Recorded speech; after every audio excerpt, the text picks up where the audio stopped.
Children, in this session we will start continuity and differentiability. First you see what is the definition of continuity. A function f defined on a subset of real number is said to be continuous on C if limit extends to C, limit of fx extends to C is equals to fc, where C is a point and C belongs to the domain. या इसको दूसरी तरह से हम लोग ये कह सकते हैं f is continuous at C if this is at x is equals to C. हम लोग x की वैल्यू C ले रहे हैं.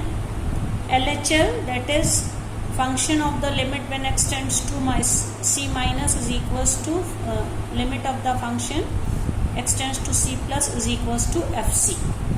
इसको सिंपल वर्ड्स में अगर हम समझें तो कोई भी रियल नंबर्स का सबसेट है, अगर उस पर कोई भी पॉइंट C है, कोई भी वैल्यू C है, C पर फंक्शन तब कंटिन्यूअस होगा जब हम लोग C पे उस फंक्शन की लिमिट निकालें और उसकी जो वैल्यू आए वही वैल्यू जो फंक्शन दिया है उसमें x की जगह पे C रखने पे जो वैल्यू मिल रही उसके इक्वल हो. मतलब C पर fx की जगह पे fc ये वैल्यू और when x tends to C पे लिमिट की जो वैल्यू आई उसके इक्वल हो.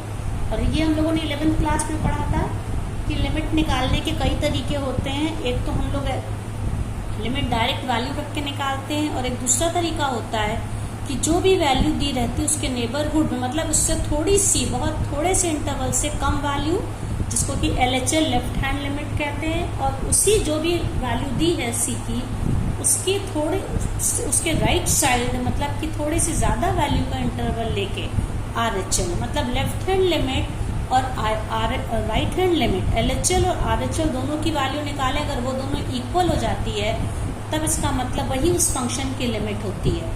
तो कंटिन्यूअस फंक्शन तभी होगा जब उस फंक्शन वेल डिफाइंड होगा, उसकी लिमिट एग्जिस्ट करेगी और या तो लिमिट निकल जाए तो लिमिट पे जो वैल्यू आई वही वैल्यू फंक्शन की हो जाए उसी सेम पॉइंट पे, या left hand limit right hand limit and the function itself at C all three are same, तब हम कह सकते हो फंक्शन कंटिन्यूअस है. अब कंटिन्यूटी होती क्या है बच्चों, इसको सिंपल लैंग्वेज में समझने के लिए जैसे मान लीजिए जब हम लोग कोई भी ग्राफ फंक्शन जिस भी तरह से डिफाइंड हो तो अगर हम उस फंक्शन का ग्राफ प्लॉट करें क्योंकि if fx is equals to y, इसका मतलब x और y कोऑर्डिनेट्स दोनों को मिला के x की डिफरेंट वैल्यूज के लिए अगर हम बिना पेंसिल उठाए कोई किसी भी तरह से चाहे ये प्लॉट करें या मान लीजिए ऐसे करा बिना पेंसिल उठाए उस पूरे इंटरवल में ग्राफ प्लॉट कर सकें तो वो फंक्शन क्या कहलाएगा, कंटिन्यूअस. और अगर हमें कहीं बीच में उस ग्राफ में कर्व हो या स्ट्रेट लाइन हो जो कुछ भी हो, अगर कहीं पर ब्रेक आ गया तो वो फंक्शन डिसकंटिन्यूअस कहलाएगा. इसको हम लोग कंटिन्यूटी को क्या कहते हैं, सान्तत्य, या फंक्शन जब कंटिन्यूअस उसको कहते हैं संतत फंक्शन, और जब डिसकंटिन्यूअस होगा कंटिन्यूअस नहीं होगा तो असंतत कहते हैं. अब देखिए जैसे एक फंक्शन दिया हुआ है fx is equals to when x is not equal to 0 तो फंक्शन की वैल्यू 1 है. x is not equal to 0 का क्या मतलब है कि x नेगेटिव वैल्यू लें या पॉजिटिव वैल्यू लें, x नंबर लाइन में 0 के राइट हैंड साइड या लेफ्ट हैंड साइड तब तो फंक्शन 1 है, और जब x की वैल्यू एग्जैक्टली 0 है तो फंक्शन की वैल्यू 2 है.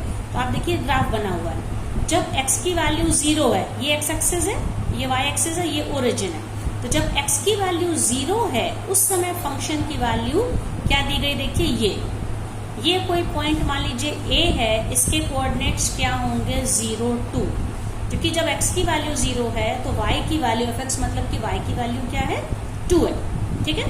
And when x is not equal to 0 then function is 1, fx is 1.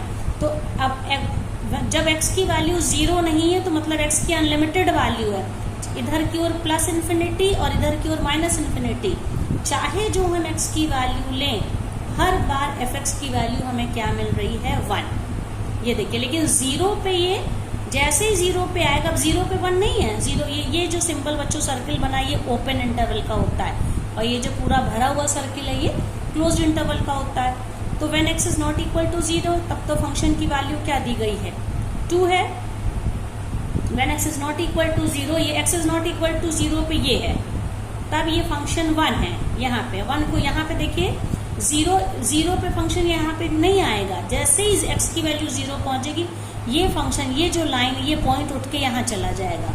तो एक हमको स्ट्रेट कर्व या लाइन नहीं मिल रही है, यहाँ से यहाँ तक लेस देन 0 तक फंक्शन कंटिन्यूअस है, ग्रेटर देन 0 तक कंटिन्यूअस, लेकिन x इज इक्वल टू 0 पर ये वैल्यू यहाँ से जल्दी से उठ के 2 हो जा रही। तो हम कह सकते हैं ये फंक्शन कंटिन्यूअस नहीं है, ये फंक्शन डिसकंटिन्यूअस है।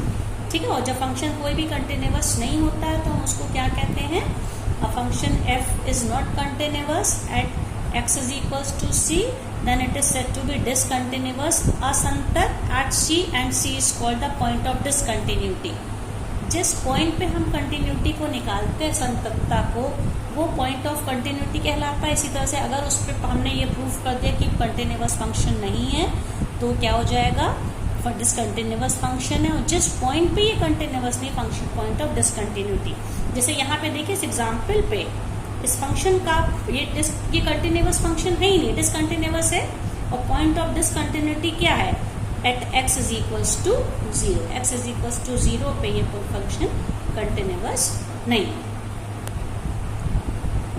हाँ बच्चों, एक मैंने एग्जाम्पल लिया है, देखिए ये हमको यहाँ पे ये चेक करना है कि find whether at x is equals to 1 function is continuous और not. x is equals to 1 पे ये function f(x) is equals to 2x plus 3 continuous है कि नहीं।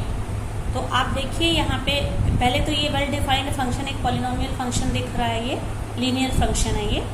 तो ये वेल डिफाइंड फंक्शन है, फंक्शन को परिभाषित या डिफाइंड होना चाहिए। अब इसके बाद हम देखते हैं at x is equals to 1 पे फंक्शन खुद की क्या वैल्यू है। सिंस f1, क्योंकि हमें x इज इक्वल्स टू 1 पे चेक करना है, f1 मतलब कि जहाँ पे x है उसकी जगह पे आप 1 रखिए। सो 2 इंटू 1 प्लस 3 क्या आ गया, 5।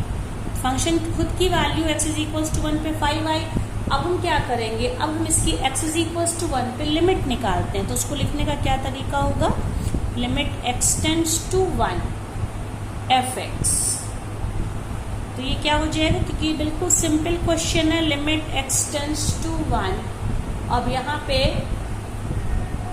f(x) की क्या वैल्यू है, 2x प्लस 3, और आप जहाँ पे x है वहाँ पे 1 रख दीजिए। 2 इंटू 1 प्लस 3 मतलब कि 5। तो हम लोग क्या यहाँ पे देख रहे हैं कि जो फंक्शन की वैल्यू, फंक्शन क्या था हमारा 2x प्लस 3, फंक्शन की value x is equals to 1 रखने पे जो वैल्यू मिली वही value x tends to 1 f(x) पर मिली।